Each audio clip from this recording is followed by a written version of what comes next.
Story time about how my best friend found out that I hooked up with her boyfriend.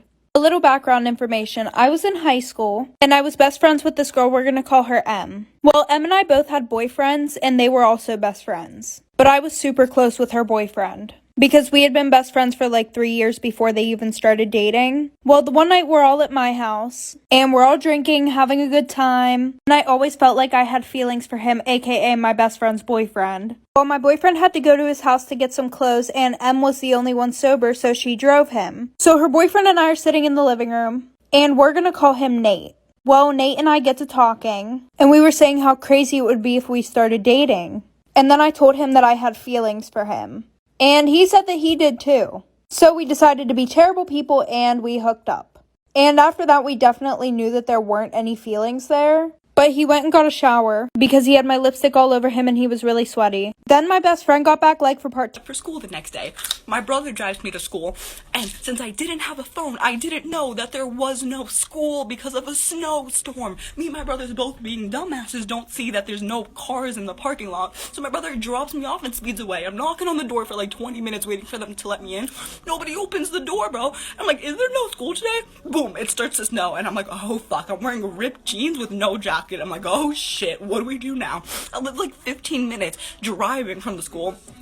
So I'm walking around looking if I can use somebody's phone. I knock on this lady's door. She opens up and I'm like, ma'am, can I please use your phone? I think she had dementia because she starts screaming at me. And she's like, no, slams the door in my face. I finally find an angel like 2 streets down. And she's like, oh, of course, princess, come inside. And in my mind, I'm like, I've seen the horror movies. Thank you, ma'am, but I'm just going to stay outside. I call my mom to pick me up. And she's like, pick you up from where? I'm like, I don't know. I've been walking for 2 hours. Story time about my boyfriend ended up being my stepdad. So I was dating this kid, and me and this kid had like the best relationship. He was 19 and I was 17. And I mean, we were literally always together. And my mom would always call him hot and stuff like that, but you know, I thought that's just what moms do. And I didn't think of it in that type of way. So one day my boyfriend got mad at me. And he was like, I'm gonna F your mom, become your stepdad, and boss you around if you keep up that attitude. And I mean, who would think that he's gonna actually try to do that? And I said, I would like to see you try. But again, we were just in a little argument, so about a month or 2 goes on, and I find messages from my boyfriend to my mom and vice versa. They were like sexting, and I saw things I did not want to see from my mother. So I went to go confront both of them, and I confronted my mom first. And like, she wouldn't tell me nothing, she just told me to get out of her face. Oh, but my boyfriend told me they have been hooking up.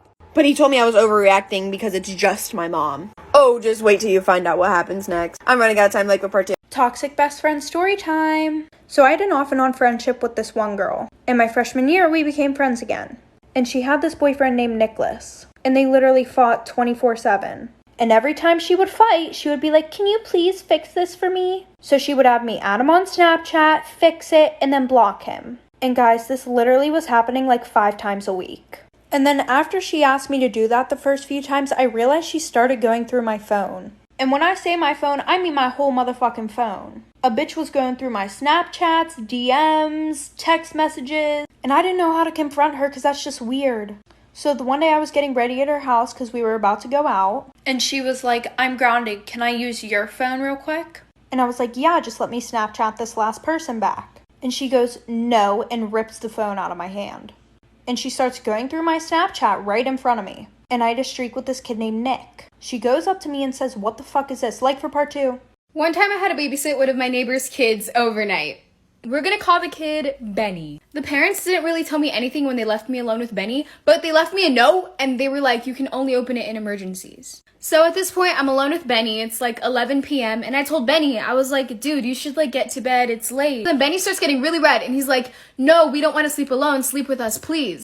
I didn't know why Benny said us, but I was like, whatever, okay, like, yeah, I'll sleep in your room, like, it's fine. So fast forward a couple hours, it's like 3 a.m. at this point. This is the best part. Benny starts talking in his sleep and he's like, take her instead. You're not my friend anymore. I am not yours. And I try waking him up and I look at him and his eyes are wide open as he says this stuff. I was freaking out, so I went to go open the note that his parents said was only for emergencies. It just gets better. So when I was a sophomore in high school, I had this teacher who would only let the students in her class use the restroom 1 time per semester. Well, one day I raised my hand and I was like, excuse me, I don't remember her name, can I please use the restroom? And she was like, no you can't because you've already used the restroom in my class this semester. well, excuse me, you can't dictate my bladder. So I'm like all frustrated, and I started secretly texting my mom because I wasn't allowed to use my phone in class. And I was like, Mom, I'm sitting in class right now. My teacher won't let me use the restroom. And she was like, I'll take care of it for you. And I was like, okay. So like 5 minutes goes by, and all of a sudden my teacher's phone starts ringing. And she walks up to it and answers it, and she's like, hello? Yeah.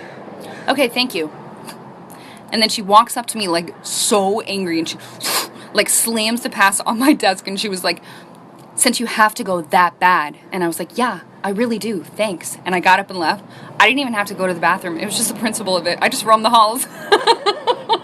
Storytime, my toxic best friend outed me to the entire school. So one day, one of my best friends from a neighboring school decided to move to my school, and she was extremely upset because her best friend over there came out as bi. So I ended up using this as an opportunity to come out bi as well. And she was like, well, it's okay for you. I just got really close to her. We'll call the girl Becky because no one likes a Becky. And we can call her friend Heather. So fast forward to after the situation had calmed down, we decided to all go prom dress shopping. So Heather and I were talking and we really hit it off. And I think Becky legitimately forgot about our sexuality because we were all talking about how much we have in common, and we brought that up as well. She just looked at us and was like, oh, I forgot about that. And she just shrugged it off. But we continued to hang out for a few weeks. One of these weekends, we all went to church together, and the sermon was about how God accepts you no matter what your sexuality is. But of course, Becky turns around to us and says that Heather and I could never date because it would F everything up. Later that day, Heather actually ended up admitting that she had feelings for me, and this is when Becky lost it. Stay tuned for part 2 and follow me on Instagram. Storytime, my parents found out that I was dating a white boy. So a little background information. My parents are super strict, especially my dad. And on top of that, my dad thought that races should not mix. One of his sayings was, you don't see a blue jay fucking a pigeon. AKA, white people and black people should not be together. Sounds fucking stupid. Yeah, I know. Anyways, like I was saying, it was my freshman year of high school and I had been dating this boy for 2 months. And of course he was white. And we had to keep it super low-key because if any of my friends found out about it, they would have fucking told my dad. Now when I look back at it, those weren't good friends at all. Anyways, every Friday, my boyfriend and I would go to the movies. And we would go to this theater that was 45 minutes away because nobody that I knew would be there. The only person that knew that I was dating a white boy was my sister. Well, the one day after the movies, I couldn't get a ride home, so I had to get a ride home with him and his family. And as soon as I pulled up, my parents were waiting outside, like for part 2. Storytime on how I got caught for not eating breakfast. My bus used to come at 8:50 and I would wake up at 8:30. By the time I came downstairs, it would be like 2 minutes until the bus arrived. So as a sneaky kid I was, I took the cereal that my mom put in the dish and put it back in the container. And I did the same exact thing every day because I'd always wake up late. Until one day, my mom decides to mix 2 different cereal types into a bowl. So me, thinking I'm the sneakiest kid ever, put it back into a cereal container with just one brand of cereal.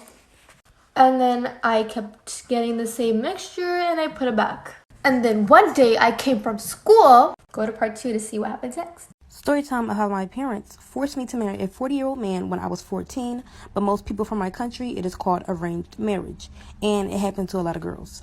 My family was poor, but the guy I was marrying had a lot of money and promised to take care of me and my family. He also had a 6-year-old son, but he didn't like me.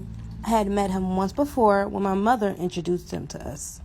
She allowed me to stay with him alone. He was very touchy. He told me I was very beautiful and would spoil me because pretty girls like me deserve pretty things. After he left, I told my parents that I was scared to marry him and that I'll do more housework and I'll take care of my other little sisters. My father yelled at me and told me no. So the next week, I went throughout the whole wedding crying. My mom told me to stop because I was messing up my makeup. After we had got married, a couple months later, he grew very abusive. Part 2 will be up next. Here's something fun. When you're in a long-term relationship, you'll often find yourself doing this thing with your partner where you'll say, when we have kids, I hope they have this trait of yours. And today my husband was like, I hope our kids will be as resilient and determined as you.